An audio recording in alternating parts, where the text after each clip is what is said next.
भजन संहिता अध्याय 68। भजन संहिता अध्याय 68। परमेश्वर उठे, उसके शत्रु तितर बितर हो और उसके बैरी उसके सामने से भाग जाए। जैसा धुआं उड़ जाता है वैसे ही तू उनको उड़ा दे। जैसा मोम आग की आंच से पिघल जाता है वैसे ही दुष्ट लोग परमेश्वर की उपस्थिति से नाश हो। परंतु धर्मी आनंदित हो, वे परमेश्वर के सामने प्रफुल्लित हो, वे आनंद में मगन हो। परमेश्वर का गीत गाओ, उसके नाम का भजन गाओ। जो निर्जल देशों में सवार होकर चलता है उसके लिए सड़क बनाओ। उसका नाम याह है, इसलिए तुम उसके सामने प्रफुल्लित हो। परमेश्वर अपने पवित्र धाम में अनाथों का पिता और विधवाओं का न्यायी है। परमेश्वर अनाथों का घर बसाता है और बंधुओं को छुड़ाकर भाग्यवान करता है, परंतु हठीलों को सूखी भूमि पर रहना पड़ता है। हे परमेश्वर, जब तू अपनी प्रजा के आगे आगे चलता था, जब तू निर्जल भूमि में सेना समेत चला, तब पृथ्वी कांप उठी और आकाश भी परमेश्वर के सामने टपकने लगा। उधर सीनै पर्वत परमेश्वर, हाँ, इस्राएल के परमेश्वर के सामने कांप उठा। हे परमेश्वर, तूने बहुत से वरदान बरसाए। तेरा निज भाग तो बहुत सूखा था, परंतु तूने उसको हरा भरा किया है। तेरा झुंड इसमें बसने लगा। हे परमेश्वर, तूने अपनी भलाई से दीन जन के लिए तैयारी की है। प्रभु आज्ञा देता है तब शुभ समाचार सुनाने वालों की बड़ी सेना हो जाती है। अपनी अपनी सेना समेत राजा भागे चले जाते हैं और गृहस्थीन लूट को बांट लेती है।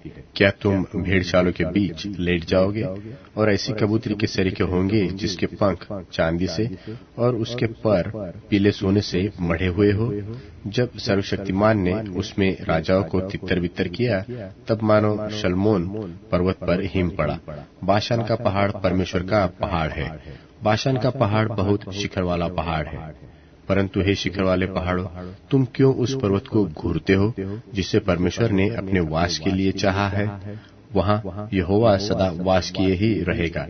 परमेश्वर के रथ 20,000 वरन हजारों से हजार है। प्रभु उनके बीच में है, जैसे वह सीनै पवित्र स्थान में है। तू ऊंचे पर चढ़ा, तू लोगों को बंधुआई में ले गया। तूने मनुष्यों से वरन हठीले मनुष्यों से भी भेंटें ली, जिससे यह परमेश्वर उनमें वास करे। धन्य है प्रभु, जो प्रतिदिन हमारा बोझ उठाता है। वही हमारा उद्धारकर्ता परमेश्वर है। वही हमारे लिए बचाने वाला परमेश्वर ठहरा। यहोवा प्रभु मृत्यु से भी बचाता है।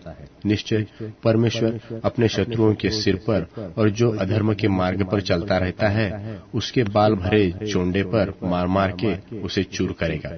प्रभु ने कहा है कि मैं उन्हें बाशान से निकाल लाऊंगा, मैं उनको गहरे सागर के तल से भी फेर ले आऊंगा, कि तू अपने पांव को लहू में डुबोए और तेरे शत्रु तेरे कुत्तों का भाग ठहरे।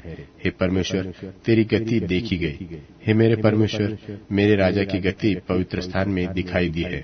गाने वाले आगे आगे और तार वाले बाजों के बजाने वाले पीछे पीछे गए। चारों ओर कुमारियां डब बजाती थी। सभाओं में परमेश्वर का, हे इस्राएल के सोते से निकले हुए लोगों, प्रभु का धन्यवाद करो। वहाँ उसका अध्यक्ष छोटा बन्यामीन है। वहाँ यहूदा के हाकिम अपने अनुचारों समेत है। वहाँ जुबलून और नप्ताली के भी हाकिम हैं। तेरे परमेश्वर ने आज्ञा दी कि तुझे सामर्थ्य मिले। हे परमेश्वर, जो कुछ तूने हमारे लिए किया है उसे दृढ़ कर। तेरे मंदिर के कारण जो यरूशलेम में है, राजा तेरे लिए भेंट ले आएंगे। नरकंटों में रहने वाले बनेल पशुओं को, सांडों के झुंड को और देश देश के बछड़ों को झिड़क दे। वे चांदी के टुकड़े लिए हुए प्रणाम करेंगे। जो लोग युद्ध से प्रसन्न रहते हैं उनको उसने तितर बितर किया है। मिस्र से रईस आएंगे। कुशी अपने हाथों को परमेश्वर की ओर फुर्ती से फैलाएंगे। हे पृथ्वी पर के राज्य राज्य के लोगों, परमेश्वर का गीत गाओ, प्रभु का भजन गाओ, जो सबसे ऊंचे सनातन स्वर्ग में सवार होकर चलता है। देखो, वह अपनी वाणी सुनाता है। वह गंभीर वाणी शक्तिशाली है। परमेश्वर की सामर्थ्य की स्तुति करो। उसका प्रताप इस्राएल पर छाया हुआ है और उसकी सामर्थ्य आकाशमंडल में है। हे परमेश्वर, तू अपने पवित्र स्थानों में भय योग्य है। इस्राएल का परमेश्वर ही अपनी प्रजा को सामर्थ्य और शक्ति का देने वाला है। परमेश्वर धन्य है। That's it. Please like and subscribe the channel and press the bell icon to get new video updates.